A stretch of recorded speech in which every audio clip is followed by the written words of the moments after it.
This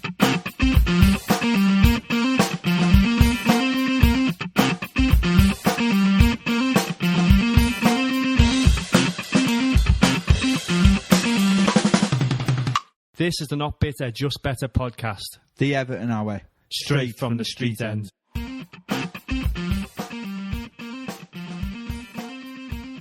Howdy Blues, welcome to the Not Bitter, Just Better Everton podcast. Mr. Johnny 7 here as always. And it's a strange feeling starting off today's podcast. A weekend where another 2-2 draw, which rather than, well, what Moisey said it best. Last week we had a 2-2 draw, which felt a little bit like a win in the end because of the circumstances, and this 2-2 draw feels a little bit of a loss again due to the circumstances. So today's episode, I will be looking at the recap on the Man United game. Sorry, I'm just looking for my rundown. Recap on the Man United game at the weekend. A little bit of Everton news, including a look back at Ref Watch today, which is all about the big incident at the game of the weekend. James Tarkowski's 102-game streak, new stadium updates, and a little bit look back at the Everton Giants unveiled a Goodison, and then a look ahead to finish off the show at the visit to Brentford on Wednesday. So, starting off, looking at that Man United game, the early kickoff. So I did a little bit of a rundown beforehand, and the big talk was who would come in. Would Decore come back in, and would Alcaraz make way, or would they switch it up a little bit more? And I put out on Friday night. We had essentially had 6 into 5 in that midfield position, and one or two people asked where Timmy was on board with that. So potentially looking 7 into 5 positions in that midfield area. And I just don't think Tim is in Moyes' starting lineup plans yet, but that could all change. I don't think it's going to change on Wednesday, but I think after Wednesday's game, I think he might well be up there as well as into one of the considerations to start.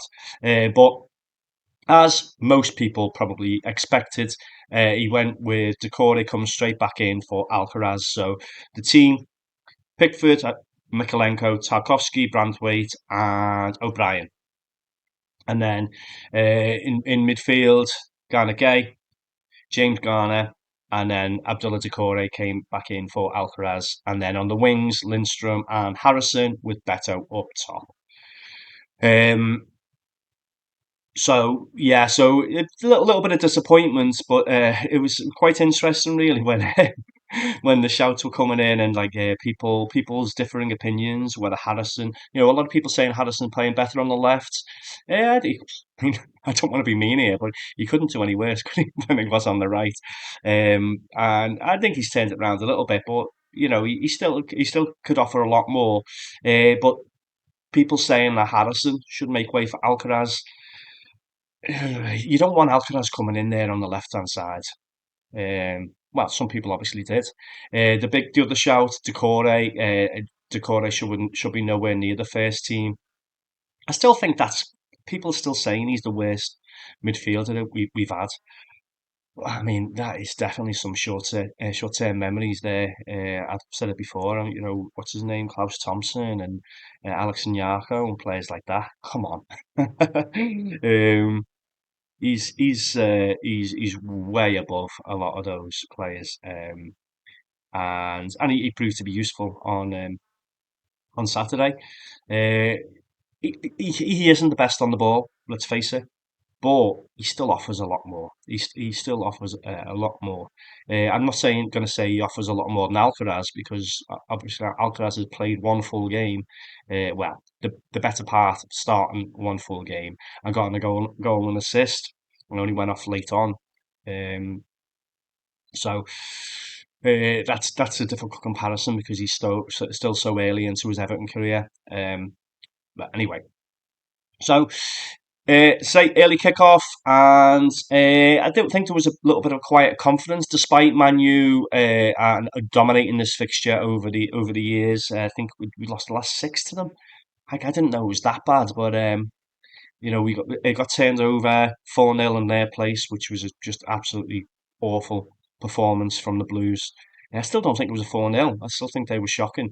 But I mean, it is what it is, isn't it? And then last season, that Garnacho worldie in the first few minutes, I think that just absolutely upset any kind of any hopes that we had.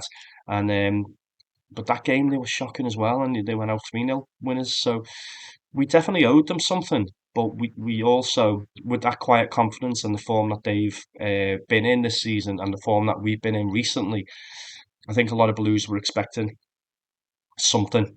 And they got something in the 19th minute when Beto put the ball in the net. And this was one of many, many controversial looks by VAR. Nobody seems to be able to tell us why this took 4 minutes to be allowed. The goal was given a little bit of a bobble, and but Beto managed to. I think he struck it into the ground, didn't he? And then into the goal, got the street end, fifth goal in 4 games. But it took 4 minutes to be confirmed, uh, and it took a good few, maybe three of those minutes to even be to have a thing go up on the screen saying that the VAR check. A goal like that, if it's going to take 4 minutes, rather than have all the celebration, everyone going mad, and then all that uncertainty, and ahhing, stick it up on the screen straight away and saying it's going to VAR. I think everyone knew that that's what was happening, but without the confirmation. Um, Stick it up on the screen, and I still don't know what they'd spotted, because the linesman didn't see anything, didn't give anything for offside, didn't flag a foul. The ref didn't seem to spot anything. What were they looking at? It seemed that they were looking at everything, but what? Yet there was no fouls. There was no handballs. I think ultimately it came through and it said no offside against Lindstrom. So it took 4 minutes to get that. The linesman didn't have his flag up. I've seen it said all over the show they were determined to rule that goal out, and that's why it took 4 minutes. And it's difficult to disagree, isn't it? We don't want to be conspiracy theorists, but you know, it's hard to not be part of the tin hat brigade when you're presented with decisions and episodes like this, and episodes like the farce at the end of the game as well. So. Ultimately, though, Everton go in 1-0 up. Everton go 1-0 up. As I said, Beto's fifth goal in 4 games, and he's just unstoppable at the moment. And it didn't take that long for Everton to be 2-0 up. Another strange goal, really. It was a great counter attack. A really bizarre save from Beto again, broke away. Nice little knock into the middle to Harrison, who managed to get the ball, under control, and then knocked it pretty much down the middle. And Anana he doesn't half flap. He's very athletic. That's what I'll give him that. But sometimes I've said this with Pickford in the past and goalies in general. You don't need to be that athletic sometimes. Sometimes you can just stick your hand up or just stand your ground, and the ball will just hit you.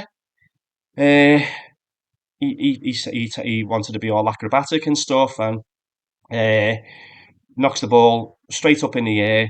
And Maguire, who I kind of defended a little bit last week, on Friday. What do I know? There's a disclaimer at the bottom of all our podcasts on Spotify and on YouTube.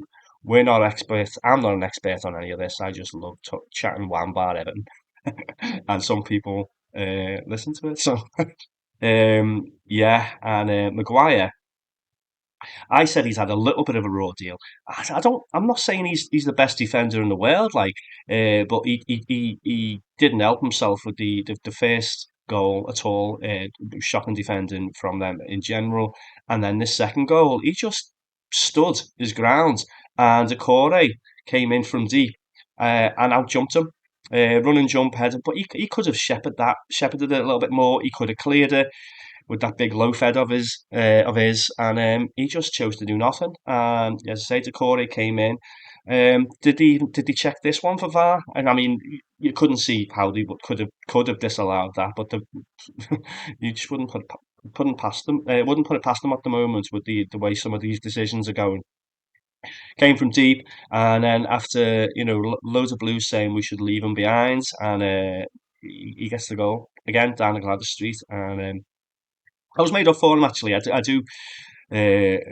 do feel for him because he's been asked to play in a lot of different ways this season, and that number 10 position off Calvert-Lewin, it's just a thankless task. And I don't think he was ever close enough, but I don't think he was ever told to be close enough to him.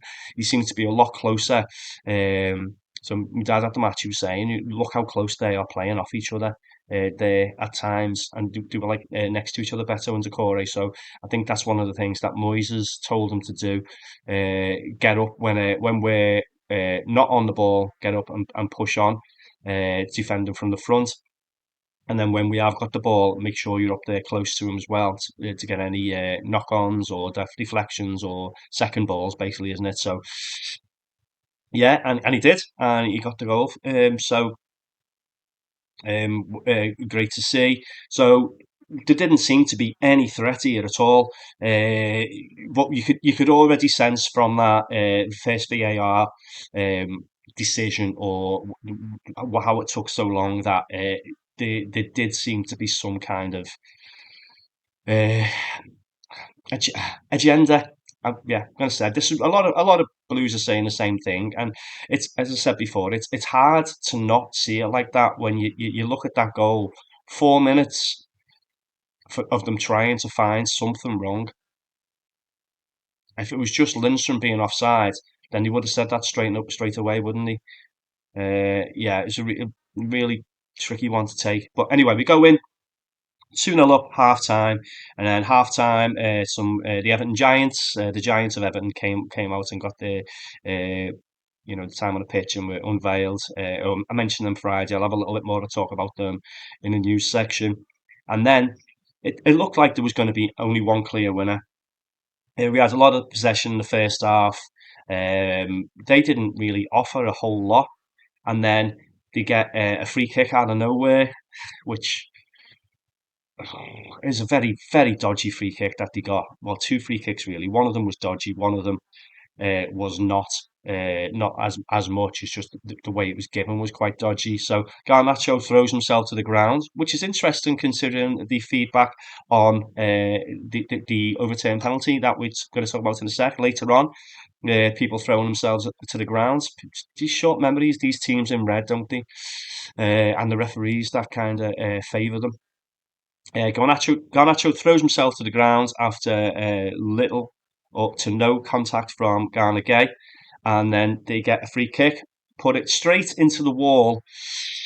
The problem with this, Decore, I didn't realise it was given for handball. I thought it was encroachment, but then seeing it again, his arm was quite high, and then so it was given. It was an unnatural position, so the free kick was given again, maybe 10 yards closer, and then in my notes here, Pickford had no chance, perfect placement. And this is where goalies need to have more trust in themselves and the wall, because he's gone the far side there. It's not in the corner of the goal, or Fernandez, sorry. Uh, he, I think Pickford is thinking the only chance he's going to get it in here is he's going to go near post and try and bend it into that top corner, and that's what he's anticipated. Whereas that's why goalies are setting up the wall in that area. So he has the other side of the goal there, doesn't he? Or that's the way it seemed to be set up. And he's just put it the other side. Pickford didn't move. Disappointing one. Um, and they're suddenly back in the game. Fernandez is always he does well against us. He's still a top player, and even despite the players around him, but you couldn't see where that goal was going to come from though. Real shame. And then the second goal, wasn't the best mark and drops to Agati on the edge of the box, and he's taken I think he took a touch and then he's hit it on the volley. And again, it's not really in the corner, but Pickford had less of a chance this time. The way it fell to him on the after a flick on from low-fed Maguire again, and suddenly, up to the 72nd minute, 2-0 to the Blues, and then cruise control, and then they get one in the 72nd, and then they equalise in the 80th minute, and you're just thinking it's one of those games again, and then in the 95th minute. I think Beto went through. Anyway, a shot. Onana doesn't do great again, and it comes out, and the closest player to the ball, closing it down, the rebound is Ashley Young, and Ashley Young is fouled not once but twice, uh, and a penalty is awarded, but not for long. Um, Madley is sent over to the screen to review this, and I mean we don't well we do know what's happened since because apparently he's been told to look at a foul by Maguire, and then if you look at it, there's two phases of it. Well, one or what two aspects of this uh, in the same phase of play where Young is going towards the ball and then Delict has got a clear handful of his shirt, practically shirt off his back, and then Maguire has a little grab as well. The ref has given the penalty based on a challenge by Maguire, and then he's being told to go and review that because they don't think the VAR have decided that they don't think Maguire's contact is enough for Young to go down the way he did. But that's the only angle they've shown the ref, and I can't believe that. If that other decision took 4 minutes, they've shown him this one angle of Maguire's challenge, but not Delict with a handful of shirt. And all right, Ashley Young does go down in an exaggerated way. A foul is a foul, though, and he's got a handful of shirt. Maguire, it could have been a penalty from Maguire as well. It wasn't clear and obvious as an error, and somehow it's been awarded or overturned from a suggestion by the fella in the VAR truck or in VAR centre headquarters in wherever it is. I can't even remember where that place is. Guess where the fella's from? And this is causing controversy as well because the VAR on there was from Greater Manchester, and again, you don't want to just cry corruption the whole time because it's a little bit like sour grapes. But how can you not if that's the scenario? Um, Yeah, a terrible way to end the game, which potentially could have been the last kick of the game, a penalty to Everton down the park end, and a real opportunity taken away from us to go on and win the game. And obviously, Moyes we're undefeated in six now. Moyes has got 14 from the last 18, but that could have been very easily been 16 from 18. And 3 points against Man U, no matter how well they're doing, isn't the easiest to come by. And yeah, so going back to what Moyes said at the beginning, what I said, where going back, and it felt like 2 points dropped and a loss rather than the derby, which okay, the way we kind of celebrated it, they go on about celebrating the draw, but it felt like a point picked up rather than two dropped, and um, people who are still saying about celebrating that draw will never understand football in my, and they're just bitter, horrible rats who, yeah, anyway, enough on that. Looking at some of the match stats though, just again, it just amplifies the turnaround on the Moyes. Shots on target, 8 for Everton, 3 Man U. Possession overall, we had a lot more possession in the first half, but as players tired, um, United ended up having 55% to our 45 in a great game overall. Pass accuracy 78 to United's 82. Expected goals, I still don't get this. Everton 2.1, United 1.3.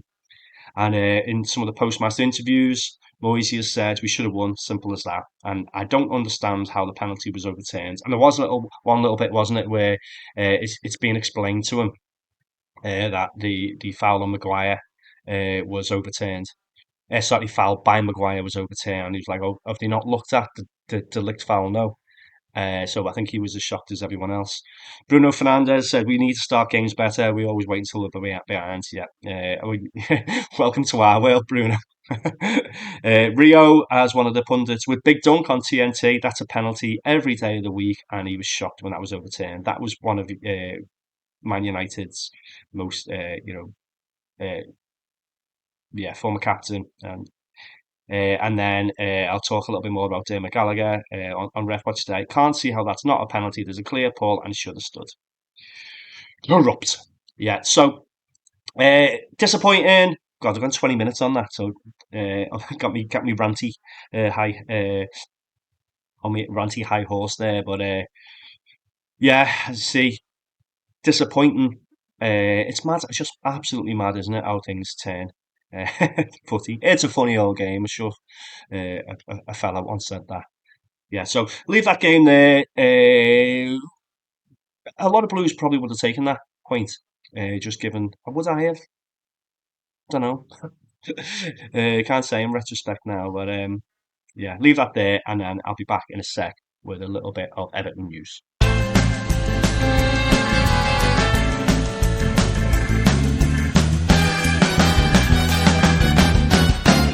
News!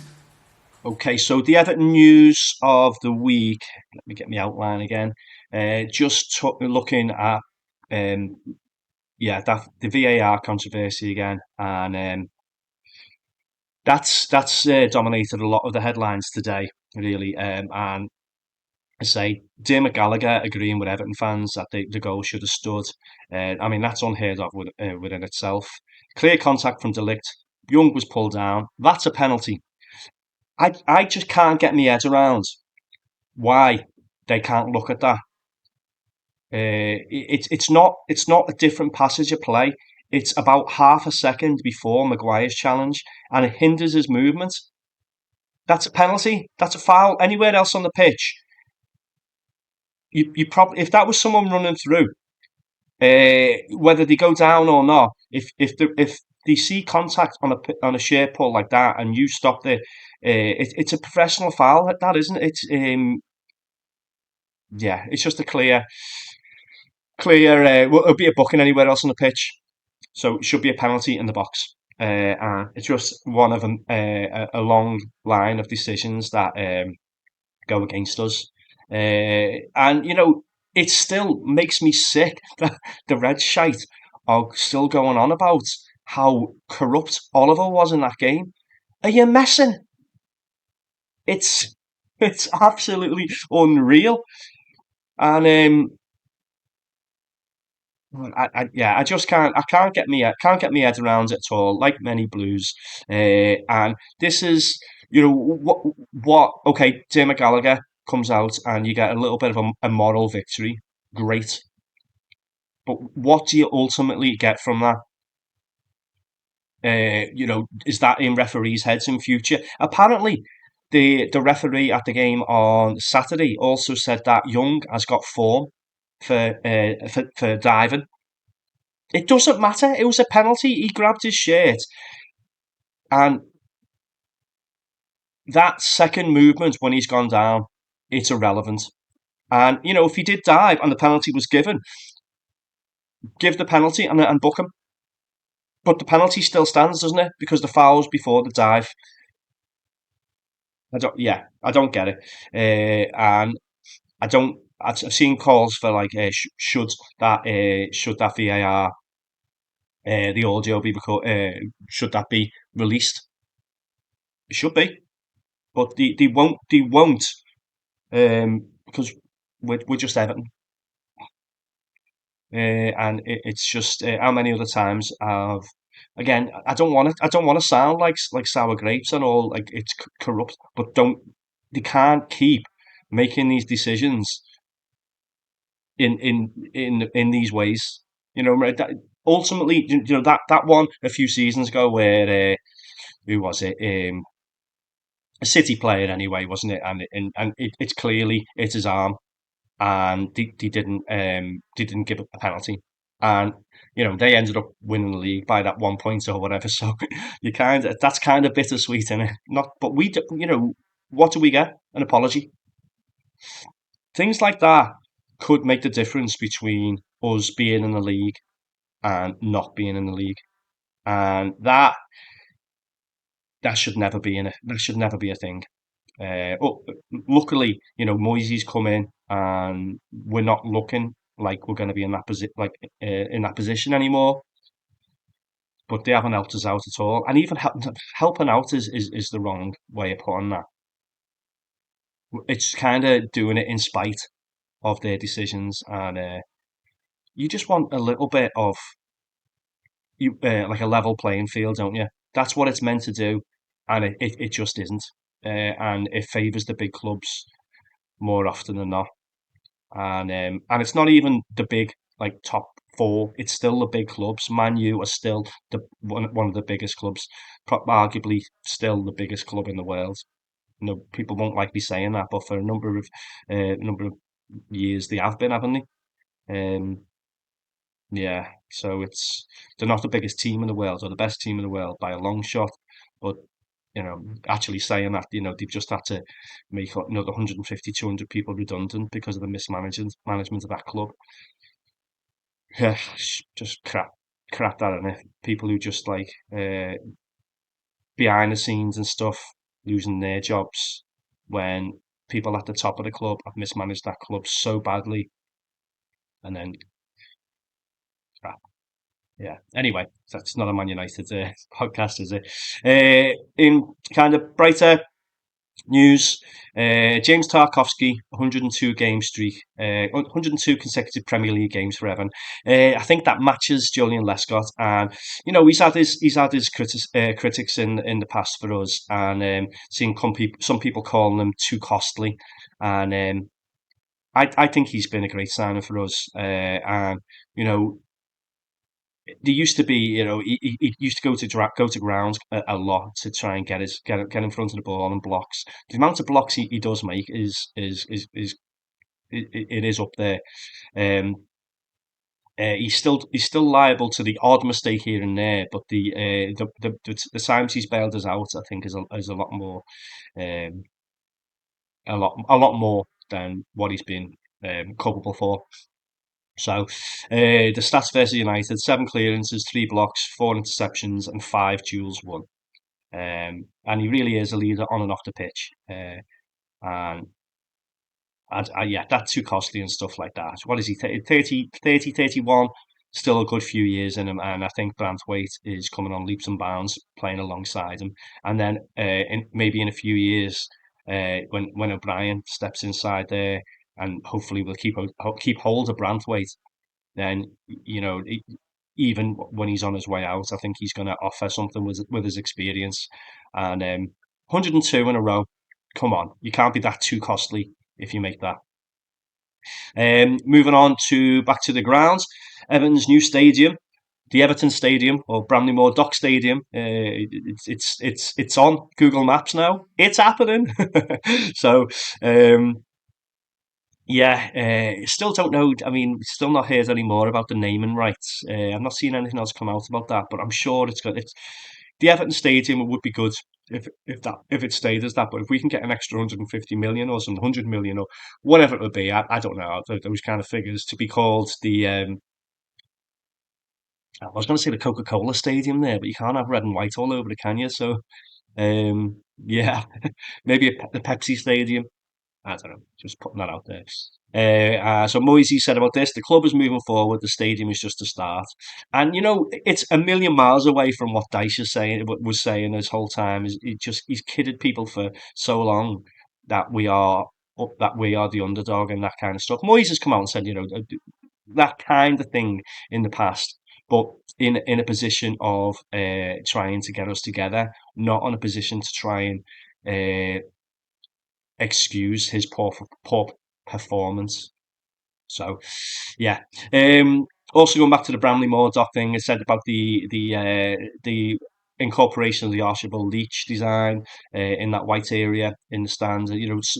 People still going for that, but there have been pictures shared of the other inclusion of the archable leach design in the windows and stuff like that, and you can see it more clearly now. So yeah, it's nice. It would be nice if it was a little bit more prominent, but I guess moving forward, it's part of the history now, isn't it? So, and also segue of the week here, part of the history, the unveiling of the Giants of Everton half time, and it was great to see the pictures coming out afterwards. So Andy Gray, Derek Mountfield, Paul Bracewell, and Kevin Sheedy inducted as Everton Giants, and of course they are going to be honoured by having stones placed outside the Bramley Moore Stadium, and deservedly so. Part of the legendary 84-85 squad, league champions, Cup Winners' Cup, FA Cup winners, and a massive part in that, all of them. So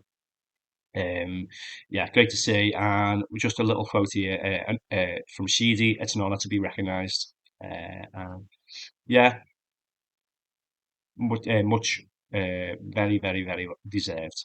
Other Everton news, there's been nothing more come out about this link with Angus Kinnear from Leeds, the Leeds CEO, and there's been nothing more about Felwell and Weir as yet. So we'll just have to keep an eye on that one. And just reiterating the Alcaraz situation, wanting to get more time at Everton and play long term. So hopefully, if he does come in and make an impact like he did in that first start that he had, then 15 million's a bargain, isn't it? So yeah. Okay, I think that's it for the Everton news. There was been one or two player links, but just it's dry news days, isn't it, with the transfer window closed? So it's a lot just speculation. I think that a lot of this kind of stuff is just. I don't think it's based in reality, is what I'll say. So yeah. Okay, so here are our social media links. Go and give us a follow, like, etc. if you haven't already. And I'll be back in a sec with a look ahead to the visit to Brentford. This is the Not Bitter, Just Better Everton podcast.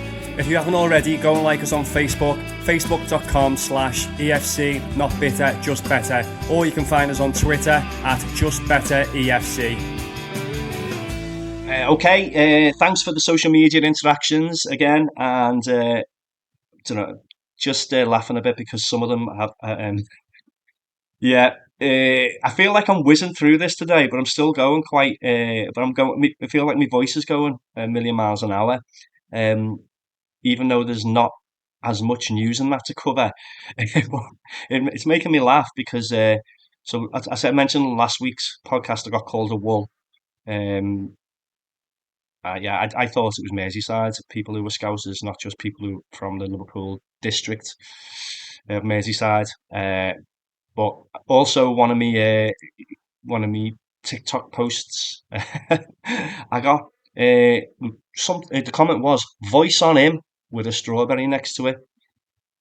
Hmm. I don't know what that is kind of insinuating. Well, I do know what it is insinuating. It's probably suggesting, well, strawberry is a fruit, isn't it? So bit of casual homophobia in there as well. Um, yeah. I mean, I'm nothing against gay people, but I ain't. Got my missus, and my missus will be like, uh, laughing at that as well.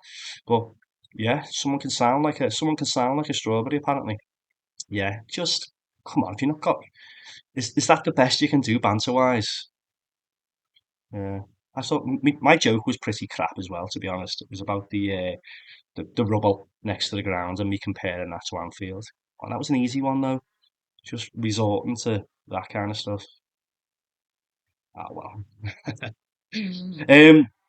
So the Brentford game on Wednesday away, and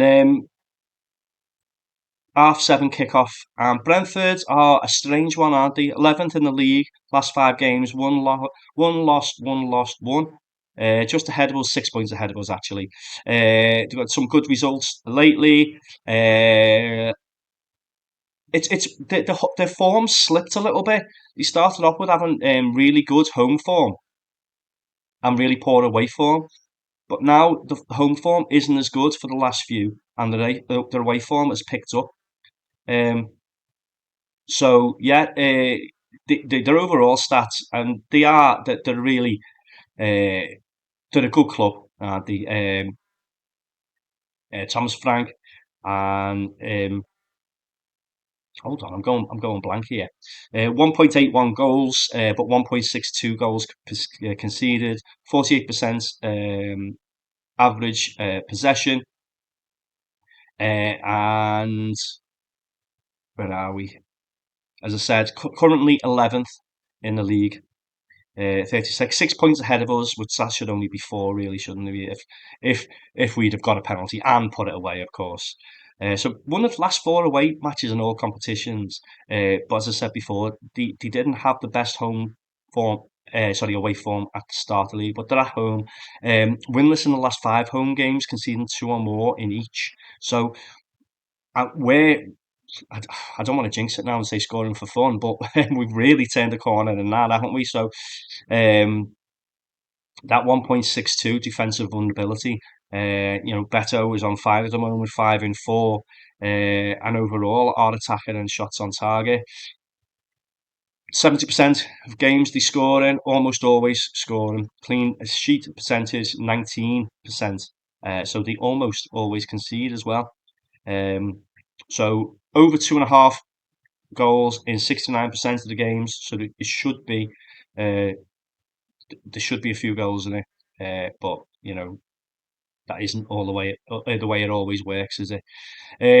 Potential changes for us. I can't imagine there'd be many changes. Apparently, Lindstrom went off in the Man United game because he was ill. So hopefully he will have shaken that illness. But I can't see there being any other changes really.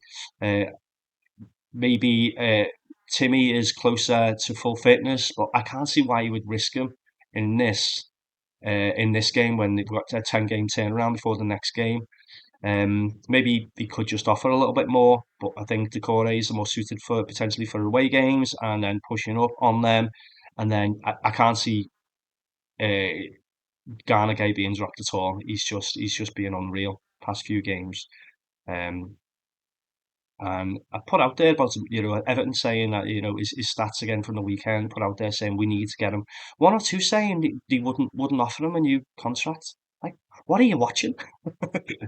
Everyone's entitled to their opinions, though. It's I don't know. What do you want from a player? Um, yeah, Brentford wants to watch. Oh, yeah, so sorry. Chimiti and Patterson, I think it's going to come a little bit too soon for them again, but they could warrant a place on the bench. And it would be nice to have those options coming off the bench because we do look a little bit threadbare, don't we, at the moment? So this break, we get this game out the way and get 10 days and hopefully get a few more on the grass. But Patterson and Chimiti and then hopefully McNeil, Broya, and Calvert-Lewin will be sniffing around soon as well. They wants to watch Mbeumo. The when Ivan Toney went, so their lads really had to step up, didn't they? And Brian Mbeumo, quick, skillful, clinical, major threat cutting inside. Love to shoot from range and exploit gaps. So we need Mikalenko on his game from wide. Wissa links up well with Wemo. Good movements in the box. Um, I mean, they are a handful between them. Then they got Mikael Damsgaard, who 9 assists and good from set pieces. So we need Tarkovsky and Brantwaite to be switched on, and Norgard likes a challenge, aggressive in challenges. So hopefully we can match that aggression, and this is definitely need Garnagay on his game there. Flecken, capable of excellence in goal, but also prone to the odd mistake here and there. So we could do with Beto getting shots away against him, and maybe getting some shots from the wide players as well. So if can we exploit their weaknesses at home lately? as I say, failed to win in the last 5 home games, and we've won our last 2 away. So, and that conceding at least 2 in each of the last matches. That's with the way Moyes has got playing at the moment, we just got to go and put it to them. And if we score first, Brentford's equalising rate is just 31%, so they struggle to come back once they've conceded. Scoring a lot from corners and free kicks, so we need to be solid there. And Bremo and Damsgaard have excellent delivery. Uh, they are a good side, aren't they? And it's 11th, and they're looking closer to those European places. Obviously, 6 points better off than we are, more consistent throughout the season than we've been. But there's no reason the way we've been going. Those wins against Brighton and Crystal Palace, we shouldn't be afraid of going there and perform that with them. Average 10.69 shots a game, so this is they'll get chances, but they allow 10.69 shots per game. I imagine they have a similar rate down the other end as well, though. So it should be quite end to end by the looks of things. Am I just doing that case now of 0-0 and 0 goals? Unpredictable, but we should approach this with confidence and try and build on what should have been another 3 points at the weekend. As you know, I don't do predictions, and that's going to be on my gravestone. And I don't do predictions, but if we can just start off on the right foot and put pressure on them, there's no reason why we can't take something from the game. And it would be nice to close that gap from 6 down to 3 and start looking at getting closer to those teams and working our way up more. Okay, so the next week or so is going to be a bit different with the podcast. So I'll do a recap show on Friday, but there'll be no game to look forward to. So hopefully there'll be a little bit more Everton news. And unless I can get a exclusive interview or something, I don't think there's going to be a Monday show next week. So I'm sure you'll miss me. Might go to cinema or something, treat myself. Yeah, so I'd say thanks to everyone for listening as always, or watching and sharing and all the social media interactions and all that kind of stuff, apart from the fella who called me a wall and the fella who called me a fruit. Boo. No, I'm not bothered. Yeah, and I'll catch you on Friday. Come on, you Blues!